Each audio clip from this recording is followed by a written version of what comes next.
Acho que eu passei uns 40 dias Mentira. ligando pra Freuza. Que persistência. E assim, falei assim, a única coisa que eu vou fazer de conta que é a minha primeira ligação e vou insistindo.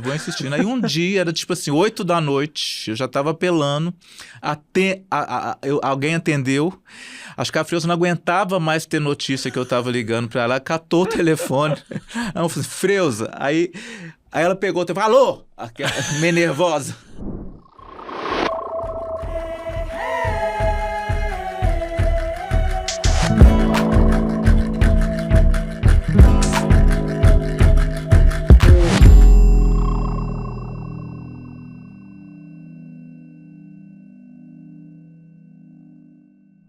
Poderoso pra mim não é aquele que descobre ouro, é aquele que descobre as insignificâncias do mundo e as nossas. E por essa pequena sentença me elogiaram de imbecil. Fiquei emocionado, sou fraco para elogios.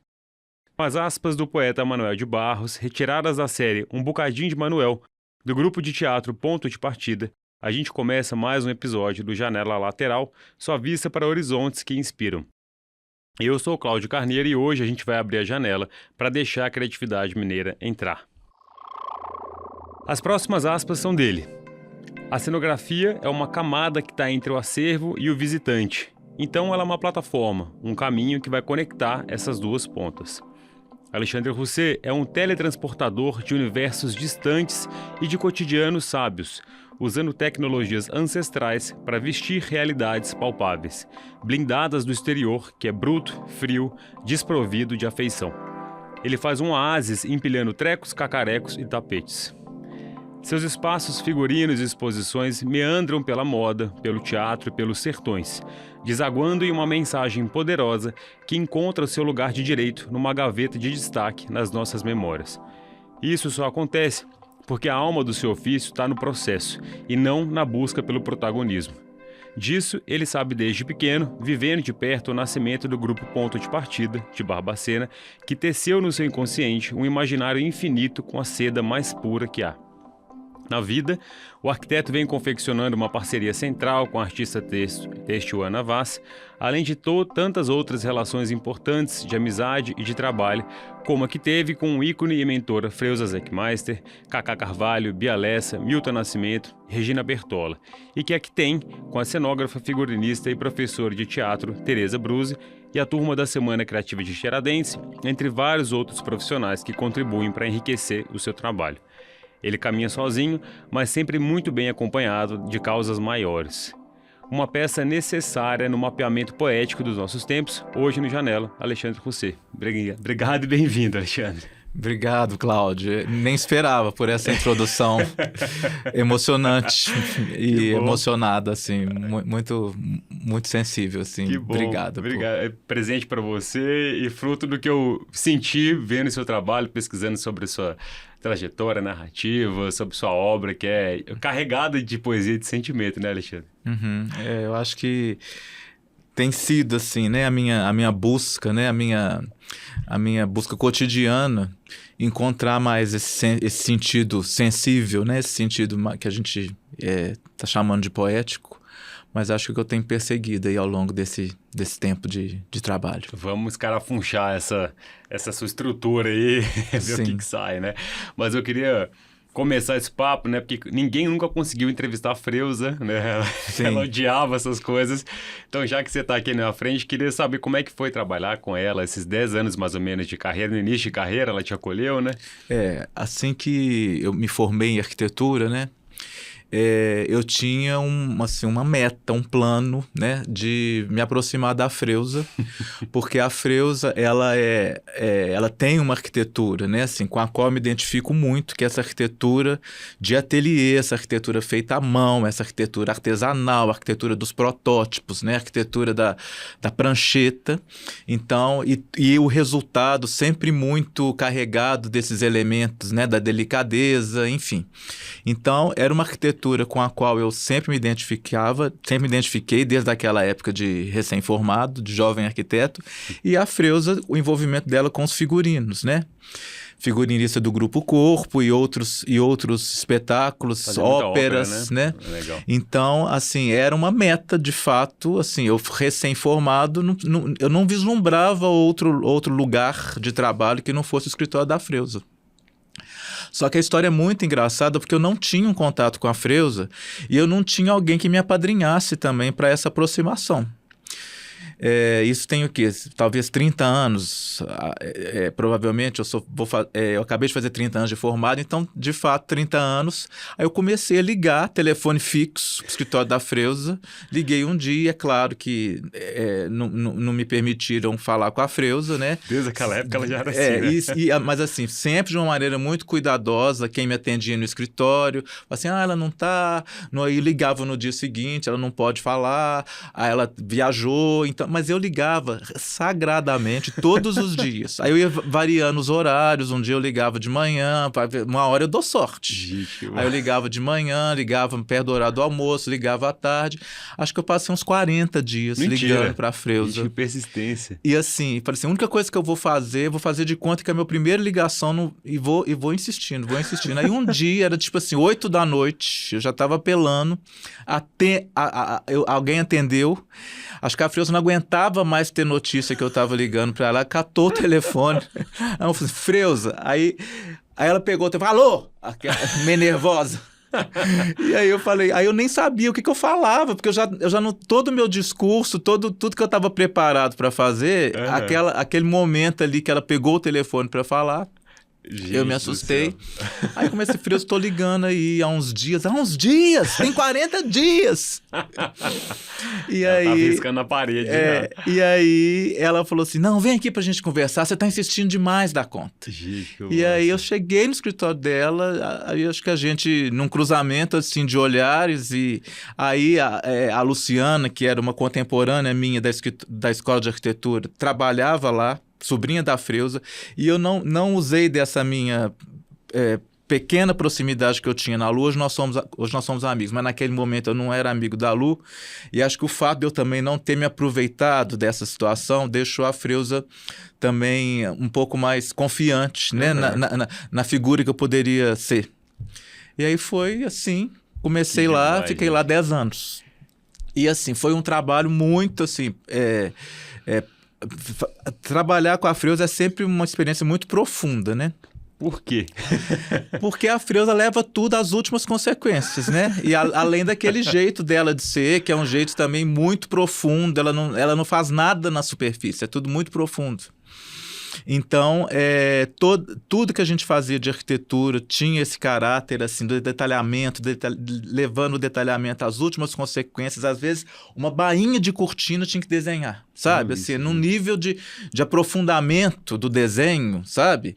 E aquele tanto de protótipo, coisas que nunca existiram, a gente fazia para as primeiras tentativas, os primeiros testes. Ela tinha uma rede de fornecedores que se disponibilizavam a essas experiências, né? Vidraçaria, marcenaria, serralheria, fundição, estofador. Então, tudo a gente conseguia fazer experimentando. Então, é um laboratório, assim, que definitivamente, né, para a minha formação, nossa Senhora. Né, inquestionável. E foi também eu fui me construindo como profissional dentro desse panorama de trabalho, né? Além de ter podido dividir com a Freuza todos os trabalhos de figurino e de cenografia que aconteceram no escritório enquanto eu estive com ela. Você já queria mexer com figurino na época ou não? Ela que te abriu essas portas? Não, eu já procurei, inclusive acho que eu já tinha tido alguma experiência com ponto de partida de figurino antes de entrar na Freuza. E como eram arquitetos, a equipe da Freuza era de arquitetos, ninguém era muito interessado em trabalhar com os figurinos. Então, para mim, foi assim, foi ótimo porque eu tive essa chance, né? Também que foi um super aprendizado. E fazer as figurinas das cenografias do corpo também, de outras óperas, nem imagino também tem como umas, deve ser tem isso, umas, né? Tem umas figurinas, mas principalmente umas cenografias de ópera, assim, da Freuza, que é uma obra-prima, sabe? É muito bonita e muito gratificante essa história que eu tive do lado da Freuza, né? A Freuza é uma figura toda especial, toda engraçada, agitada, nervosa, mas a gente divertia muito. Então eu falo assim, gente, na verdade, olhando à distância, né? Foi tudo muito divertido. Que bom. Sabe? Então, ela tem essa aura em volta dela. Todo mundo quer aproximar, ninguém consegue. Quem tá perto não sai também, né? Exatamente. E assim, muito recolhida, não gosta de mostrar os trabalhos, não gostava nem de fotografar. E quando dava de fotografar, nunca estava feliz com as fotos, sabe? Um rigor, né? Uma exigência sem limites. Gente do céu. Você participou do projeto da Bonomi, que é A Bonomi aconteceu antes de eu entrar. Antes? Gente, aquilo é tão atual e tão antigo, não é? Né? Então a Bonomi tem mais de 30 anos. Gente, que doideira, porque aquilo é uma intervenção, assim, né? Cenográfica mesmo. Impressionante, né? O tanto de cenografia que tem ali. Tem. E você é teletransportado para uma casa de fazenda, um almoço de família, é uma coisa que tem. Nossa, eu vou lá sempre que eu consigo. Sim. Mas aí talvez você não tenha entrado na Freuza por causa das suas conexões, mas por causa da bagagem, justamente com o ponto de partida, né, Alexandre? Então como eu tinha também esse interesse, esse trânsito, né, nesse universo do teatro e dos figurinos e da cenografia, eu também achei que fazia sentido estar ali na Freuza, podendo compartilhar desse tipo de experiência também, né? De cenografia e de figurino. E eu descobri nas minhas pesquisas que desde os 9 anos você estava lá, né? Acompanhando o nascimento do grupo. Com ponto de partida, sim, porque tem uns vínculos familiares, então eu sempre estava em Barbacena e o ponto de partida se formou como companhia de uma maneira muito, vamos dizer assim, despretensiosa, e a gente nunca podia imaginar, eu muito menos como criança, mas eles mesmos nunca podiam imaginar que ele se tornaria, né, uma companhia da relevância que tem hoje, uma companhia de quase 50 anos, 45, se não me engano. E aí eu também fui acompanhando o ponto de uma maneira muito próxima. Eu era adolescente, então as minhas férias eram sempre com ponto de partida. Então eles estavam em temporada em Barbacena, eu estava. Vocês estavam no interior, eu estava. Vocês estavam em alguma capital, eu estava. Vocês estavam no exterior, eu estava. Você foi viajar para fora também? Viajando para fora, África, mentira, assim, lugares assim. Eles te carregavam no bolso. Me carregava assim, e me acolhia como se uma coisa quase maternal. Que legal. Só para contextualizar, sua mãe é irmã da Regina Bertola, que é uma das diretoras criadoras, né? Fundadora do Ponto de Partida. Então tinha esse vínculo de família, mas foi bonito, porque acho que sempre teve uma identificação minha, né, com a causa do grupo e com a causa do teatro e com aqueles ofícios envolvidos. E eu acho que eu acabei né, me integrando tanto naquela dinâmica e quase que por consequência natural, a partir do momento que eu fui amadurecendo como sujeito e como profissional, né, assim como arquiteto, eles foram me trazendo para discussões mais ligadas ao trabalho, mais profundas, e fui incorporado ali como figurinista, cenógrafo, quase que residente, porque desde lá até aqui eu estou com ponto de partida esses anos todos. Que demais, gente. Ao lado da Tereza Bruzzi, né, minha parceira nesse trabalho com o ponto. Você conheceu ela na faculdade? Somos contemporâneos. E trouxe ela para lá. Exatamente. Turma, né? E hoje, Tereza, eu vi, ela é professora de teatro da FMG, do TU, né? Isso.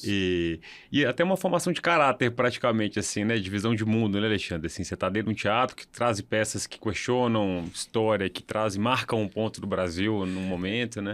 A trajetória do ponto de partida é, assim, assumidamente, radicalmente ligada a vamos dizer assim, a cultura brasileira, né? Os textos são sempre textos de autores brasileiros, então, e eles têm um posicionamento assim, radical nesse sentido de terem permanecido em Barbacena, né? A despeito de todo o alcance do trabalho deles, né? Eles permaneceram em Barbacena, eles se fundaram em Barbacena e eles construíram uma trajetória artística e cultural em Barbacena, e hoje eles expandem assim para a cidade e para o estado e para o país toda a energia deles de trabalho que eles podem oferecer, de formação, está tudo ali concentrado em Barbacena, mas super expandido, né? Então, acho que isso também tem um valor. Inclusive, geograficamente, eu queria até falar com você daqui a pouquinho sobre esse complexo cultural que você ajudou a construir durante 17 anos ali dessa fábrica de seda, né? Sim. Mas eu queria dar uns passos para trás e relembrar um caso que eu ouvi você dizendo também em 96, aqui no Viva o Povo Brasileiro, foi sua marcação ali como... Foi minha estreia. Sua estreia. Isso. E que umas costureiras deram piti, não aguentava mais, que era madrugadas adentro, muda, até essa tecida, e você entra, eles entraram, né? Na verdade, a gente começou esse trabalho com uma super aposta do ponto de partida, porque a gente era jovem também, e final de faculdade, não tinha experiência. Matava aula para assistir peça, né? Muitas vezes. Teatro Francisco Nunes, a gente cansou de ver peça à tarde. Então a gente, assim, teve uma aposta do ponto de partida na gente, que nunca tinha feito figurinos, né, nem cenários. E assim, eles bancaram, e aí a gente foi e de repente inventamos um figurino, um desenho de uma complexidade que para muito experimental também, não era só desenho, tinha que testar, fazendo o corpo. Então, para um grupo de costureiras que trabalham de uma maneira mais convencional, não é tão simples, Sim. Né, se envolver nesse tipo de trabalho. Sim. Então... E assim, a própria Regina falando que os atores negociam as roupas que ele quer usar, vocês ouvem muito a narrativa e devolve, então essa co-construção, co-criação o tempo inteiro, ela é complexa, né? O Ponto de Partida é uma companhia que eles têm um processo de trabalho, um método de trabalho, de criação. Né? Embora tenha uma direção, né? O corpo de atores tem um protagonismo na construção dos espetáculos, porque todos os espetáculos não é um texto que eles recebem e eles vão interpretar, né? E vai ter uma direção. Eles, na verdade, têm um tema, um motivo, talvez um autor ou um argumento, e a partir daquilo começa uma pesquisa coletiva. E dessa pesquisa coletiva, os personagens são criados individualmente por cada personagem, às vezes em dupla, encontra uma interface de um com o outro, individualmente dois atores acabam criando uma história particular entre dois personagens, e de repente aquilo começa a ser experimentado como se fosse num laboratório mesmo. Que doideira, e gente. Apresentado ali como construção de um espetáculo. Então, o espetáculo ele é uma construção coletiva, no caso do Ponto de Partida. Sem diretor? Porque... Não, a direção está ali presente, guiando a temática e os direcionamentos. Nós vamos para esse, a discussão é essa, enfim. Mas é super, vamos dizer, democrática a chegada desses insights, dessas ideias. Não existe um texto formatado que a gente vai começar por ele e vai interpretar ou apresentar o espetáculo a partir daquele texto. E essa mesma lógica de construção, ela obviamente, ela despeja para os figurinos, despeja para o espaço. Então, quando a gente chega para ver o primeiro ensaio, já tem uma construção espacial, já tem os atores já estão vestidos de alguma forma, sabe? Então, eles já estão incorporando esses elementos da visualidade da cena, tanto o espaço quanto as figuras, estão presentes ali. Legal. E aí o nosso papel, né, vamos dizer assim, a partir daquelas sugestões, daquele direcionamento que já está até conceitualmente de alguma forma estabelecido, a gente criar e adequar isso a uma linguagem, a um desenho, a uma cartela, né, que aquilo, que o figurino de fato esteja a serviço daquela história, enfim. Mas é um trabalho que nunca começa na gente. Legal. E Hercúleo, né? Porque eu estava vendo alguns vídeos, eu acho que não sei se é da Tá Tudo Bem, qual peça que era... Mas eram uns bambus altíssimos, uns meninos pendurados no bambu, esses bambus mexiam nos carros, só para contextualizar um pouco para quem está ouvindo o tamanho da bronca que vocês arrumam, né? E isso é tudo, a gente já chega, os bambus já estão lá. Os bambus já estão lá. Já estão lá, eles constroem o espetáculo dentro de uma espacialidade. Então, a espacialidade daquele espetáculo era os bambus. Agora, como fazer aquilo, né? O tratamento, vamos dizer assim, estético, final daquilo, viabilizar, vamos dizer assim, tecnicamente, como é que esses bambus vão movimentar em cena, as composições finais, aí a gente está ali presente, construindo e colaborando. Gente, que demais. Mas é muito particular o modo deles trabalharem. E fora, assim, ter contato com essas figuras, né? Tipo Cacá de Carvalho, Bia Lessa, que tem uma produção cenográfica super potente, questionadora, Milton, né? Você foi se encontrando com essa turma ao longo da carreira, né? Sim. Que privilégio, né? Demais. Como é que chega como é que cruza a história dos meninos de Araçuaí, que é muito marcante com o ponto de partida? Você chegou a fazer o cinema deles, uma loja também, né? Sim, porque os Meninos de Araçuaí, eles são um projeto que, na verdade, nasceu a partir de um casamento, de uma interface do ponto de partida com uma organização que chama Centro Popular de Cultura e Desenvolvimento, que atua em Araçuaí, atua em Curvelo e atua em outras frentes do Brasil, sempre, né, nessa perspectiva da educação para crianças, jovens, adolescentes, educação paralela à educação, vamos dizer assim, formal, enfim, formação. E aí o ponto de partida tinha esse contato com o Centro Popular de Cultura e Desenvolvimento e criou-se essa possibilidade, né, porque os meninos de Araçuaí, já não existiam os meninos de Araçuaí, mas existia uma vontade, um pequeno grupo ali que cantava, mas aí eles queriam, na verdade, encontrar um sentido maior para aquela experiência que eles estavam vivendo. Então, o Tião Rocha, que é um educador, né, que está à frente do CPCD, aproximou o CPCD e os meninos do ponto de partida e falou assim, já que é para fazer, vamos fazer direito. Né? Legal. E o ponto de partida tem esse papel de formador, né, tanto artístico, mas também fundamental o papel do ponto de partida na formação dessas crianças, que depois do primeiro momento dos meninos de Araçuaí, né, esse projeto ele teve uma longevidade e ainda tem assim, uma continuidade, inclusive uns planos de retomar artisticamente os trabalhos nesse momento com os meninos de Araçuaí, mas foram muitas gerações de meninos. Sim. Né? Então, muitos meninos passaram pelo projeto e é um projeto que, assim, fatalmente, ele não atinge só essa perspectiva artística, né? Ele foi se estendendo para a formação desses meninos. Tinham alguns dos meninos que tinham vamos dizer assim, alguma habilidade maior ou na dança ou em algum instrumento, que de fato estavam mais prontos e mais maduros e mais disponíveis para sair de Araçuaí, eles foram para Barbacena, tinha uma casa dos meninos. Gente, então eles passaram a viver dentro de um cotidiano de trabalho do ponto de partida, claro, estudando em Barbacena, né, estudo normal em Barbacena, mas enfim, então é um trabalho... Tinha um deságue ali, né? Exato. Que demais. Então é um trabalho muito profundo. Que legal. E, né, que assim, colheram muitos frutos. Demais. Aí depois aparece você de novo, você fala muito sobre esse afeiçoamento dos lugares, que eu acho um pouco da sua linha, né? E aí, assim, dentro desse meu envolvimento com o ponto de partida, tiveram esses projetos com os meninos de Araçuaí, que são experiências sempre muito especiais, muitas crianças envolvidas, né?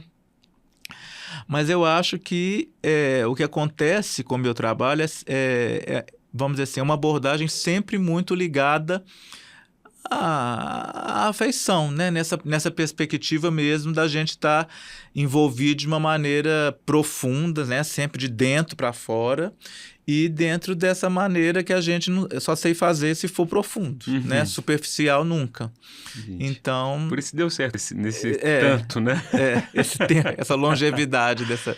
Inclusive, assim, para falar um pouco da sede onde, né, a sede do ponto de partida em Barbacena, que era uma fábrica maravilhosa, colonial ali de seda, né? Foi um projeto que tem 17, 18 anos para ser construído, então essa persistência, essa profundidade, essa insistência também faz parte do seu trabalho, né? Na verdade, é uma restauração que demorou 15, 16 anos, que é um projeto de restauração e a gente qualificando o espaço para um novo uso, né? Porque é um conjunto arquitetônico do início do século XX, né? Que é um conjunto que na verdade era uma fábrica de seda. Tinha ali a produção de seda, se não foi a primeira, mas com certeza foi a maior fábrica de seda naquele momento, ligada à imigração italiana, porque tinha uns grupos italianos ali. E então é um conjunto arquitetônico muito rico e talvez por estar um pouco deslocado do centro de Barbacena, ele ficou um pouco esquecido pela especulação imobiliária, Graças sabe? a Deus, Graças portanto preservado, a Deus. né? E aí, embora tivesse tudo muito em ruínas, muito degradado, não todos os prédios, mas alguns prédios já subutilizados, o ponto de partida reconheceu aquele espaço como um espaço com potencial para ser convertido num espaço de cultura, né? E aí eles foram, de alguma forma, se aproximando desse espaço, foram tomando posse desse espaço, com os instrumentos legais que tinham, e assim, ora com a prefeitura, ora com o governo de estado, ou com o Ministério da Agricultura, porque também está ligado à agricultura, porque é bicho da seda, fabricação de seda, né? Demais. E aí foi, mas assim, diante da seriedade, do comprometimento do trabalho, vamos dizer assim, esses agentes públicos foram entendendo que ali de fato tinha uma vontade, uma intenção de converter aquele lugar num lugar vivo, dinâmico, né, assim, potente, inserido num polo. Só que esse é um processo que custa dinheiro, que é um processo também que custa muita negociação, né? E são prédios enormes. Então a gente ficou 15 anos se não tivesse essa história com eles, talvez você não tivesse durado, persistido tanto, né? Muitos espetáculos foram estreados e a gente ainda nesse envolvimento com o ponto de partida, com a sede lá do ponto de partida, que hoje é um corredor cultural. É isso que eu ia perguntar, né? Tem até a Faculdade de Música Popular do Bituca, né? Que demais. E aquilo circula, tem uma vida, tem um café. Nossa, assim, o café ele tem, ali, mas né? O café ele tem momentos que ele funciona quando o ambiente da casa está com muitos visitantes, vamos dizer assim. Mas a Bituca, por exemplo, que é essa escola de música, né, formação gratuita para músicos, é impressionante, a gente acompanha no Instagram, eu que tenho muita intimidade com o ponto de partida, quando eu vejo o Instagram do ponto de partida, eu vejo, gente, você pensar assim, no meio do mato, assim, no meio da mata, não é no meio do mato, porque o conjunto é dentro da mata. Então, no meio da mata, quarta-feira, tem gente de todos os lugares, da região, de fora da região, de longe, lá fazendo aula de música. Então você vê pelas ruas, pelos jardins, grupos cantando, grupos tocando. É uma coisa, assim, surreal. Que massa. A gente vê essa movimentação e essa... É muito bonito. Essa invocação ali de um espaço, né? Natureza, arte, cultura, essa circulação dessa energia é muito doida. E o ponto de partida que não sossega, assim, além disso tudo, tem uns prédios, assim, periféricos também que, de alguma forma ou outra, a gente vai se aproximando deles, vai recuperando. Telhado caiu, a gente vai lá, recupera o telhado. Vai encontrando sentido também para esses prédios dentro dessa lógica ali da estação. A gente chama estação porque antes era estação sericícola, porque está ligado à seda, e hoje é estação ponto de partida. Ah, legal. E aí eles se empenharam na criação de uma mata urbana. Então, eles se associaram a esses órgãos que têm, não sei te dizer os nomes. Tá tudo certo. Mas tem esses órgãos que estão ligados aí a matas, a espécies, fornecimento de espécies, proteção ambiental e tudo. Gente. Então, eles plantaram em todo o entorno da estação uma mata. Então, gente, agora a mata está tomando forma de mata. Então, além desse legado, com essa preservação dessa arquitetura, tem a formação ali de uma mata urbana, a maior mata urbana de Barbacena. Então, assim, é um projeto que estende e alcança muita gente. Bem tentacular, assim, né? E assim, vai alcançar muitas gerações, né? Tomara, né? E tá tendo esse movimento dessa arquitetura regenerativa, se a gente puder dizer assim, né? Tanto de memória quanto de resgate de plantação de água, né? Eu aprendi esse termo e esses bolsões, aqueles parques em São Paulo, a Highline, acho que a gente está pedindo essa reconexão urbana com a natureza, né? Exato. Que bom. Que laboratório maluco, né, Alexandre? Demais, gente. É um aprendizado, sempre. E você fica caçando confusão e as pessoas também ficam te buscando, né? Sabe um doido sabe qual que é o doido que a gente procura, né? E dentro disso você vai parar em milhões de projetos, sempre traduzindo um pouco dessa afeição, desses significados, desses saberes, né?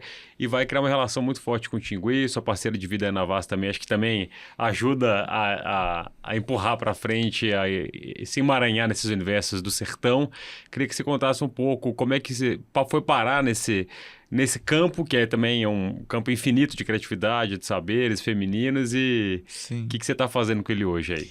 Olha, o meu envolvimento com a Tingui é porque, na verdade, o primeiro contato foi da Ana, né, minha mulher, com a Tingui, com esses grupos, né, produtivos, sempre numa situação de produção muito, muito original, em locais muito remotos, né, muito profundos também, um Vale de Jequitinhonha muito profundo, quilombos, zona rural bem, bem distante.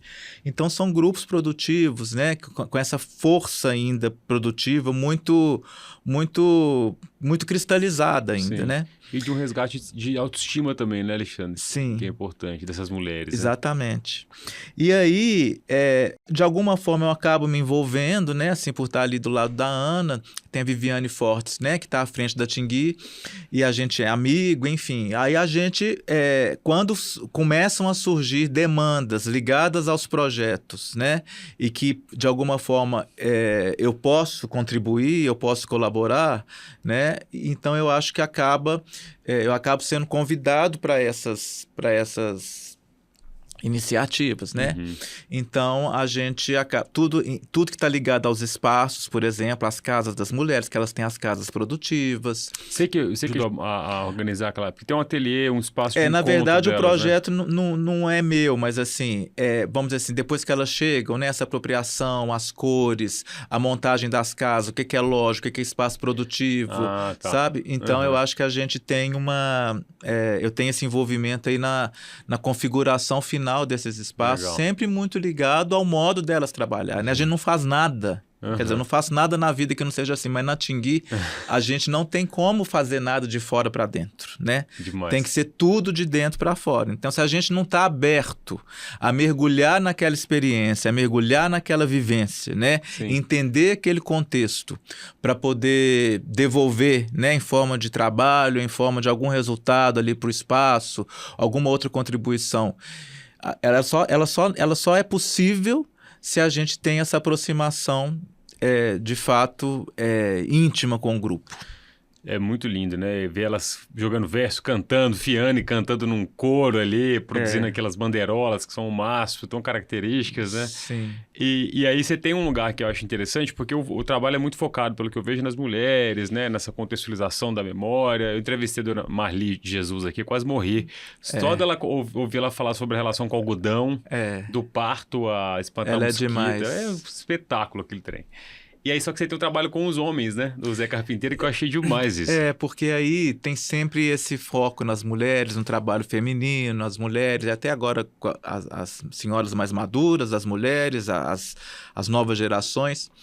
Mas a Tingui tem, assim, dentro de um campo de trabalho deles, existe um grupo de jovens, homens, que estão ali ligados também aos projetos, mas que é um grupo de jovens que eles não por opção, ou se puderem escolher, eles não querem ir para os grandes centros trabalhar em trabalhos como obras, né, construção civil e etc. Eles não querem também ir para a plantação de café, para a colheita de café, para o corte de cana, né, que é muito dessa mão de obra masculina ali na região do Vale de Jequitinhonha. Tem um determinado momento do ano que eles vão para esse tipo de trabalho. Era quase uma sentença, assim, né? E também não queriam, por exemplo, fazer uma faculdade em outra cidade próxima, ou na capital, ou em Diamantina, enfim, eles queriam permanecer no Vale, trabalhando, sabe?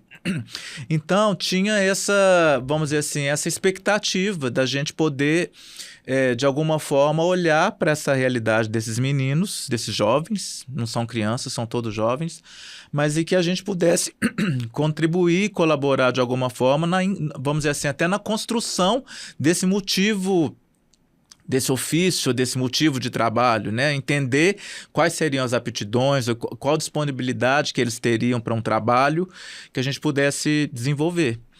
Então, foi proposto esse grupo que chama Zé Carpinteiro, que na verdade é a gente tomar por referência os grandes mestres, homens do Vale, que tem o seu Paulo, que é um brincante, tem o seu Andrezinho, que é um mestre passarinho, que faz tudo com galhos de árvore, enfim. Então a gente olhar tomar esses mestres como referência e pensar num trabalho com um viés sensível, nem diria artístico, mas com um viés sensível, que pudesse, vamos dizer assim, juntar esses meninos em torno desse trabalho, desse ofício. E você vai até lá, organiza Aí eu vou lá, a gente... processos, workshops, sei lá. Como Exato, a gente tem trabalhado assim, com algum... Assim, tem dado resultados, a gente tem feito um trabalho com carimbos. Então, eles desenham, a gente começou fazendo esculturas com elementos naturais, depois eles começaram a desenhar, e agora a gente está trabalhando com carimbos, a gente está experimentando fazer carimbos em tecido, e aí eles têm camisas, enfim, a gente está trabalhando dentro dessa perspectiva. Que demais. Faz quanto tempo que você está lá junto? Eu acho que a gente tem mais de 2 anos nesse projeto. Só na Semana Criativa eles já foram em 2 edições com a produção deles, então temos mais de 2 anos, 3 anos. E aí, falando de Semana Criativa, você está lá desde 2019, levado pela Ana também? Ou não? Assim, Ixi, agora eu não sei se foi pela Ana, porque eu tenho uma presença em Tiradentes, com alguns trabalhos em Tiradentes, com arquitetura.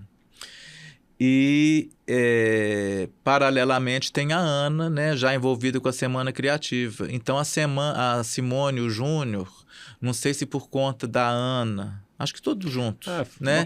E por conta também do meu trabalho em Tiradentes, né? Com a Marcas Mineiras, com a Marcas Mineiras. Então, eu acho que eu acabei recebendo esse convite, acho que no momento muito inicial da semana ainda, né?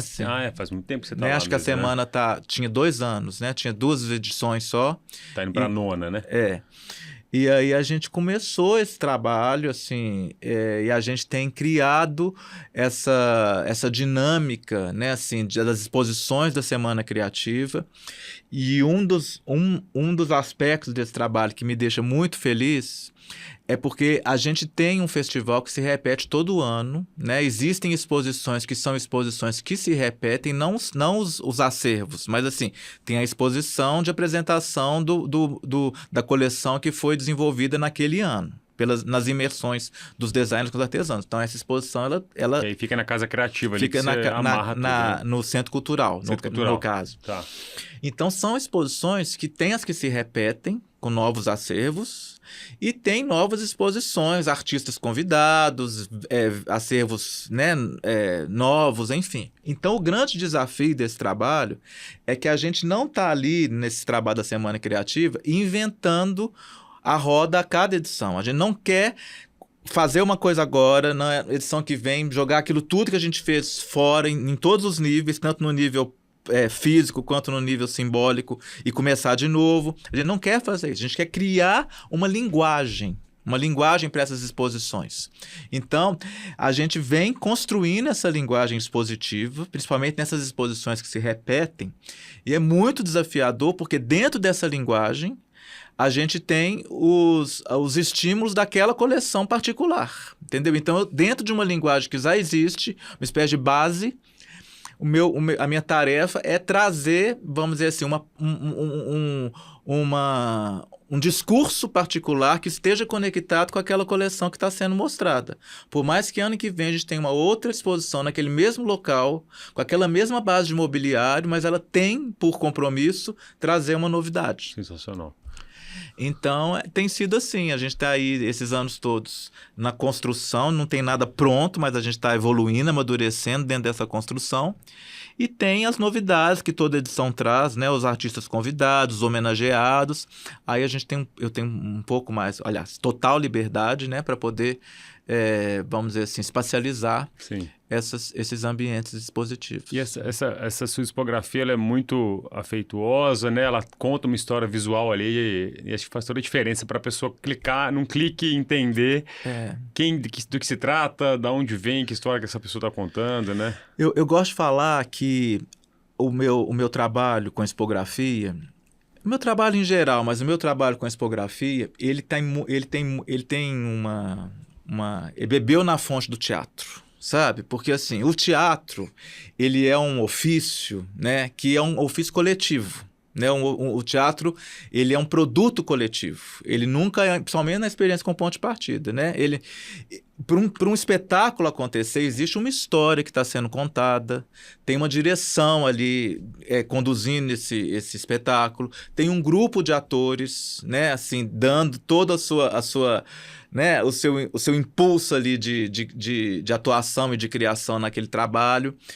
Então, assim, o cenário e o figurino, que por acaso são os territórios com os quais eu estou envolvido, eu não posso achar que o cenário e o figurino no teatro eles têm um protagonismo.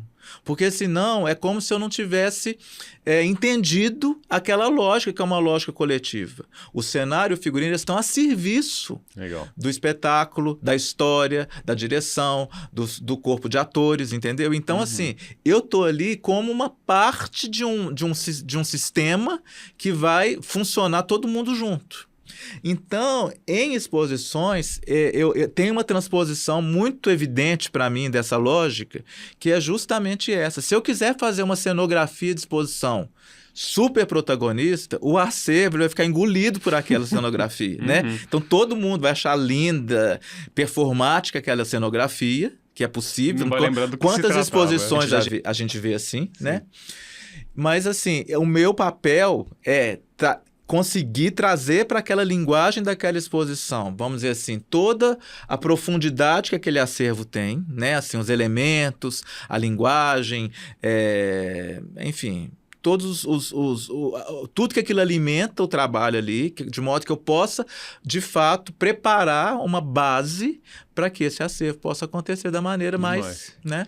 E o próprio acervo vira um elemento protagonista principal expográfico, né? Você tá pegando um acervo para poder escancarar ele. Muitas vezes. Né? Eu fiz a exposição da Clara Nunes, que está no Museu da Moda, né? Então, assim, como que aquela realidade, né, dos figurinos da Clara, né, a presença dos elementos têxteis, como que isso inspirou a cenografia. Então, a cenografia é muito construída com tecidos, justamente porque o acervo, ele oferecia esse caminho. Demais. Né? A Júlia Rebouças do Inhotim veio aqui, falou muito sobre o afeto no sentido assim, deixa se reagir pelo que te afeta, no sentido assim, nossa, isso me pegou muito. Eu acho que a tipografia também tem, talvez, esse poder, assim, né? Criar elementos que vão te afetar, falar, puta, que te conectam, né? De conexão, né? De transposição para o universo no tecido, a exposição do mundozinho, que é uma coisa também, né? Que aquelas máscaras, aquelas placas juntas que contam uma história. E aí, de novo, assim, marcas mineiras, na hora que você entra naquilo ali, eu achei que eu tinha morrido e nascido em outro lugar, porque... te desloca de tudo, né? É surreal. E aí, que bom que as marcas, ou essa marca específica, te chame para poder comunicar a potência do material específico, né? Tô dizendo sobre aquela lojinha que tem aí no final, com aqueles cacarecos empilhados, com a mercearia Paraupeba. A exposição dos cleans, assim, eu quase morri com aquilo, porque eles ganham vida, tem uma volumetria louca, né? Assim, como que... Você falou que se encontra interior à Semana Criativa, né? Como é que você... se encontrar e como é que é essa troca de liberdade criativa com a dona da loja? Olha, coincidentemente, as donas da Marcas Mineiras são de Barbacena também. E talvez quem tenha nos apresentado pode ter sido, ou certamente foi o ponto de partida. Legal. Mas... literalmente um ponto de partida para muitas coisas na sua vida, né? Não podia deixar de... Exatamente. E aí, no caso lá da Marcas Mineiras... elas estavam num ponto, assim, que elas têm aquele lugar lindo, aquela casa linda, né? Mas elas queriam também uma expansão. E aí, eu falei assim, não, a primeira coisa que nós temos que fazer é um café. E aí, me chamaram, vamos fazer o café, Alex? Vamos. Aí, nós começamos a fazer um café de uma maneira comprometida, mas despretensiosa, porque o café que tinha lá era um café que oferecia o café delicioso, mas oferecia também uns panines. E pronto, eles precisavam, sei lá, de um micro-ondas de uma assadeira, entendeu? E aí, quando veio a ideia do Projeto Café, que nós fizemos, de fato, aquela arquitetura lá no fundo, no jardim, é um café muito maior, né, do que eles tinham, mas é um café que ele nasceu dentro desse contexto, assim, despretensioso. Né? Aí o café ficou lindo, de fato, como arquitetura, como aquela situação de inserção no jardim, mas o café, por exemplo, foi tomando uma força como ponto turístico também, como né? elemento ali dentro daquele contexto, e a gente foi criando um vínculo assim de confiança e de troca tão profundo, E aí elas foram, de alguma forma, primeiro, tudo que acontecia em termos espaciais, eu de alguma forma estava envolvido na loja, pronto, vamos mudar o lugar de fazer a exposição dos cristais. Vamos desenhar, Alex. Pronto. Então a gente foi reconfigurando os espaços da loja. Vamos fazer o jardim. Fizemos aquele jardinzão. E depois elas foram me dando também um espaço para a gente começar a conversar, vamos dizer assim, curatorialmente, assim, né? Demais. Assim, do que fazia muito sentido dentro daquela trajetória e do que talvez não estava tão dentro daquela lógica, daquela coerência, e o que cabia também como novidade. Então, a gente tem essa troca. É um trabalho que eu comecei em 2017 que nunca mais acabou. Nossa, tem isso tudo Né? já. Então, assim, eu tenho muito orgulho também, porque a gente, né? Então, é muita troca. E aí, toda semana criativa, por exemplo, a gente faz uma ação paralela, cada edição a gente faz uma exposição. Eu acho que, de fato, a Marcas Mineiras, no contexto da Semana Criativa, como circuito paralelo, tem um peso super, né, importante, porque o público interessa muito por tudo que tem ali na loja. Sim. E é um ponto de visita, né? Eu acho que é um ponto turístico. Não dá para ir em né? Tiradentes e não ir. Que não ia Tiradentes. Exatamente. Né? Se não for na Marcas. E eu queria apagar a minha memória para ter esse primeiro impacto de novo, porque às vezes eu fui muito desavisado há alguns anos. Falei, gente, o que está acontecendo aqui? Essas coisas não estão à toa, é uma experiência imersiva mesmo que você criou ali. E né? aí a gente monta a loja de tempos em tempos, né? Então assim, Alex, tá na hora de montar a loja, vamos montar. E a gente cria uma história, cria um argumento, cria uma lógica estética, entendeu? Incorpora elementos ou organiza os elementos dos acervos de parceiros deles dentro de uma lógica, enfim. E vira uma lógica de exposição expográfica de novo, vira, né? Você sai da loja, né? Você amplia para outras, uma plataforma mesmo ali. Eu acho que é um oásis mesmo de respiro criativo, bom, né? É isso mesmo. E aí eu queria migrar um pouco para Michel Burnier, porque o seu site é um deslumbre visual, né? Você fica ali nadando e nunca mais você sai dali. Sobre a parceria que você fez com o Olavo Machado Neto, as esculturas eles são demais. E por que Michel Burnier, né? Aquele contraste, aquelas esculturas brancas, modernas e com aquele pano de fundo numa cidade que é muito icônica, que está pertinho de Ouro Preto, né? Isso. Assim, o Olavo, né, esse artista, designer, que tem um trabalho muito... Não é a única plataforma de trabalho dele, mas ele trabalha muito com aço, né? E ele trabalha com aço, chapa de aço, e tem amadurecido esse trabalho muito nessa linguagem da chapa, da dobra da chapa, do corte da chapa. Então, às vezes, aquela chapa parece papel, né? Então, tem uma leveza, né? Embora seja um elemento super rígido e super pesado, né? Inclusive, o trabalho anterior dele, que eu também desenhei a cenografia, chamava Metal Etéreo, justamente porque é essa ideia do metal numa condição de fluidez ou de não materialidade, né? Então, a gente fez o Metal Etéreo e depois ele fez essa coleção que chama Leve. E essa coleção Leve já é uma coleção que Metal Etéreo eram esculturas. E Leve, embora os móveis tenham um caráter super escultórico, são móveis, né? São utilitários, né? São poltronas, são bancos, enfim, tem mesa. E aí, a ideia é que a exposição tivesse uma itinerância mesmo, sempre ligados vamos dizer assim, aos ambientes de atuação do patrocinador, que é a Gerdau. Então, Miguel Burnier é onde tem a mina, eu acho, né, da Gerdau. Então, aquela região, né, aquela estação, aquele contexto urbano parado no tempo, né, assim, porque acho que o que acontecia lá, não sei te contar com muita precisão, mas o que acontecia lá não acontece mais como... Tem um festival de cultura popular, tem uns elementos ali, né? Mas eu digo assim, como contexto produtivo do aço, sabe? Acho que, por exemplo, a estação, a linha de trem não tem mais esse papel, enfim. Mas ficou aquela herança daquele lugar, né? E que é um lugar maravilhoso, tanto a estação quanto as casinhas, né? Tem toda uma atmosfera, né? Então, primeiro foi esse encontro, que é mais do que um confronto, é um encontro. Né? E a gente tinha... confronto, adorei. E aí a gente tinha esse compromisso, assim, como essa história do mobiliário é um mobiliário para ser apropriado, né, leve, em todos os sentidos, de leveza, de você levar para a sua experiência, Legal. enfim. Então a gente fez esse primeiro passo lá em Miguel Burnier, que foi essa apropriação mais instalação. Depois a exposição foi para a Casa da Música, em Ouro Branco. E depois hoje ela está no terraço do MM Gerdau. Na Praça da Liberdade ali. E vai ficar definitivamente. Então é um mobiliário definitivo para o terraço. Que demais. O que traz uma perspectiva de uso e de apropriação para o terraço, né? Sim, porque você não sabe nem que pode subir, que existe, né?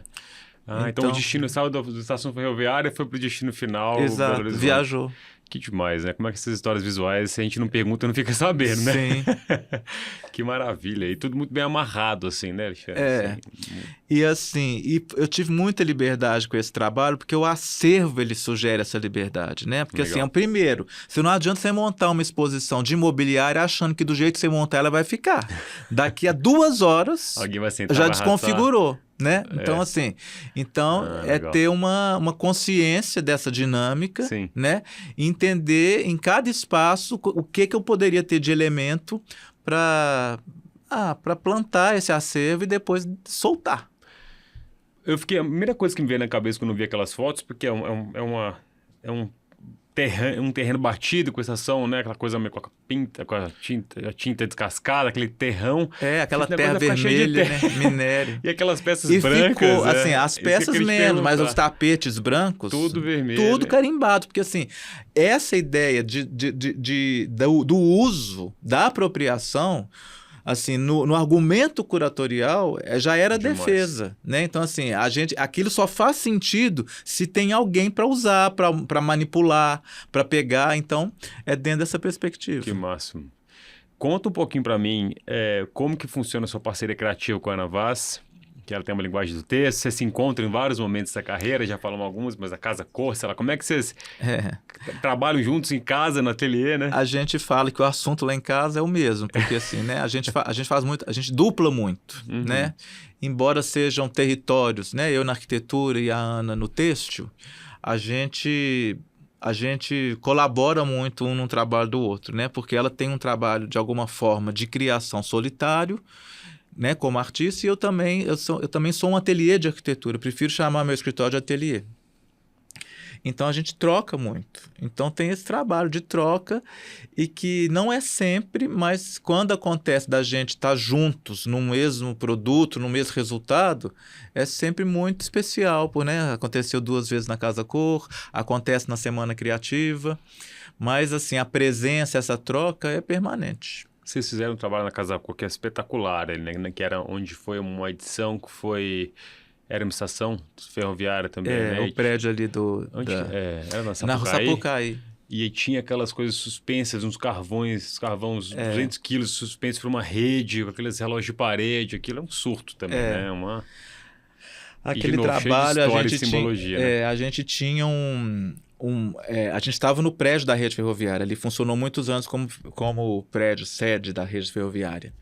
E aí a gente tinha como compromisso fazer a bilheteria da Casa Cor, que depois, inclusive, permaneceu lá, está lá até hoje, porque a expectativa é que lá se converta num centro cultural e que já tem a bilheteria que a gente fez lá. E existe essa expectativa ainda? Acho que existe. Tá. Eu não sei, assim, não tenho atualizações, mas acho que existe.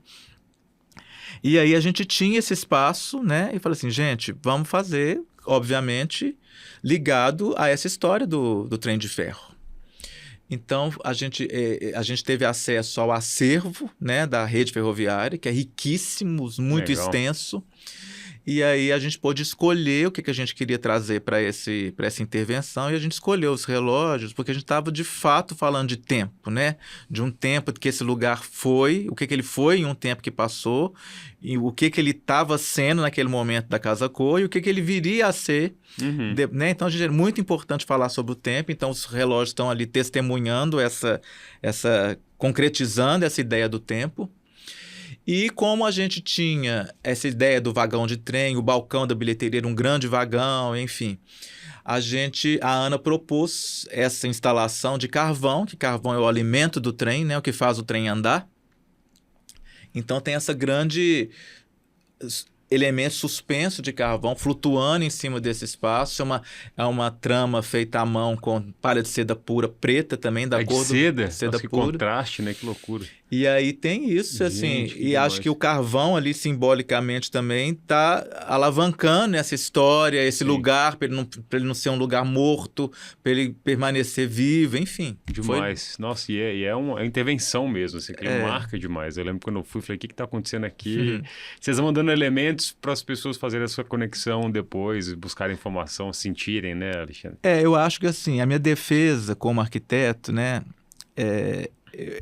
tem sido cada vez mais essa, assim, um espaço, no meu entendimento, ele só faz sentido se de fato você está incorporado nele, assim, corporeamente, sensivelmente, né?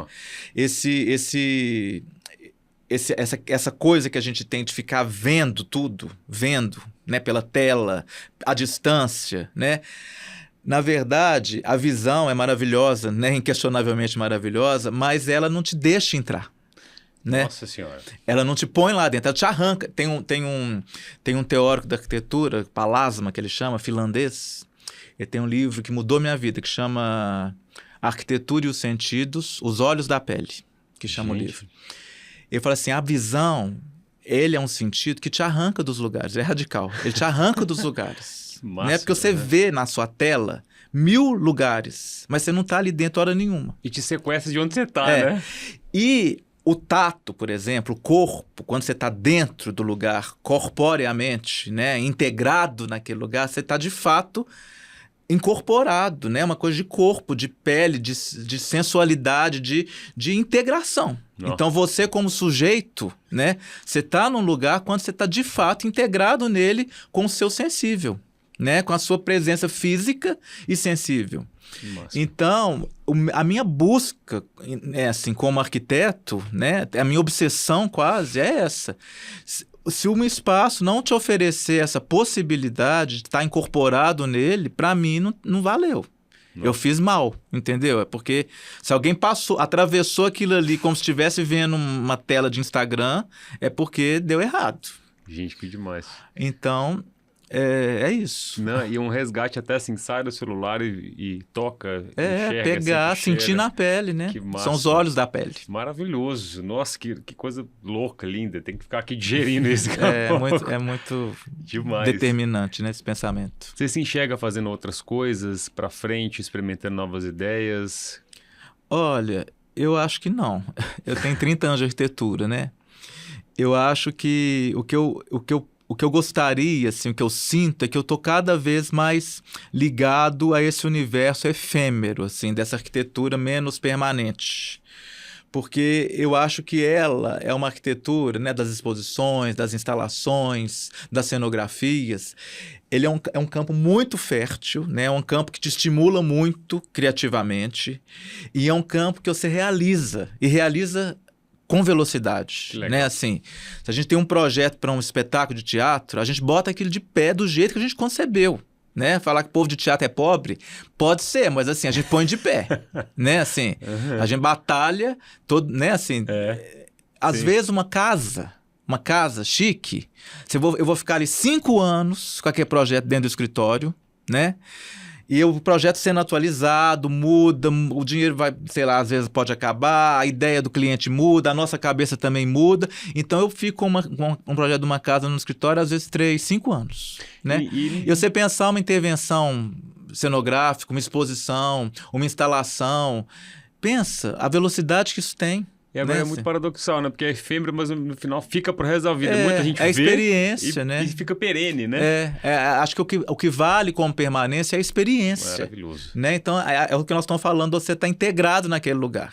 Então, se você experimentou aqui de uma maneira integral, funcionou, deu certo. E é isso que você vai ficar perseguindo pelos próximos 30 anos, né? É isso que eu acho que vai ser cada vez mais, né? Cada vez mais buscar isso. Demais. Encontrar os instrumentos, né? Não quer dizer que eu tenha já todos os instrumentos, mas é perseguir esses instrumentos. Sensacional, sensacional. Não, Alexandre, estou aqui mesmerizado um pouco, ele precisa de um tempo depois para digerir. O que você trouxe de frase para mim para acabar de coroar esse nosso assunto aqui? Foi engraçado, você começou com o Manuel de Barros, né? Você vai terminar e também? A minha frase é Manuel de Barros. Que bom. E assim, é uma frase de 4 palavras, eu acho, mas assim, que guia minha vida. A frase é: palavra que eu uso me inclui nela. Então, assim, eu acho essa frase, primeiro, ela é uma guia para mim, porque assim, quando eu tô, sei lá, numa encruzilhada, se isso tá na minha cabeça, isso, na verdade, já é uma maneira de eu escolher um caminho, né? Porque a encruzilhada tá ali, palavra que eu uso me inclui nela. Então, eu tenho que fazer uma escolha que vai ser, na verdade, a minha resposta para aquela encruzilhada. E acho que isso também tem um valor, assim, gigantesco, porque me ajuda a interpretar o mundo também, né? Porque, assim, se eu vejo uma pessoa, ou se eu vejo, se eu presencio, se eu testemunho uma experiência e que eu consigo entender que aquilo ali é fruto de uma escolha, né? Que a pessoa está escolhendo aquilo e que, de alguma forma, aquilo sinaliza quem que aquela pessoa é, né? Então, eu acho que isso, para mim, são 5 palavrinhas que guiam a minha vida. Nossa Senhora. E aí, de novo, uma coisa rápida que te prega na memória, né? Você fica reverberando ela aqui. Então, me levou muito para esse lugar de coerência, compromisso com as palavras, né? O que a gente fala, o que a gente é também, né? O que sopra no vento, e isso, né? Vindo de um escritor, né? Assim, é a vida dele. Toda escolha de palavra dele, nossa, mesmo. Né? Fica ali como escolha de vida. Genial, genial. Alexandre, pelo amor de Deus, obrigado por foi rápido, que presente, né? Voou, mas nós ficamos 1 hora falando, tá? Opa, foi ótimo. Faltou o assunto, tem mais aqui que dá para puxar, né? Mas vamos deixar para uma segunda edição. A gente vai se encontrar na Semana Criativa Tiradentes, vai ser muito legal. Tá perto. E ver mais ainda outros desdobramentos do seu trabalho. E já fica o convite para visitar seu site também, seu Instagram também, que é um deleite visual. E parabéns, muito obrigado por ter vindo. Obrigado pela oportunidade, pelo convite, pela conversa. Foi ótimo. Que bom, fico feliz. Até breve. Esse foi mais um episódio do Janela Lateral, sua vista para horizontes criativos de Minas. Segue a gente nas redes sociais, @suajanelalateral, e favorite o podcast na sua plataforma de áudio. A trilha sonora desse programa é da Mari Blue e a Joana Brandão colabora com motion e montagem de vídeo. Identidade visual criada pela Laura Scofield e a produção é do Jader Maia. Eu sou o Cláudio Carneiro e não se esqueça de sempre preencher seu dia com novos ares. Até!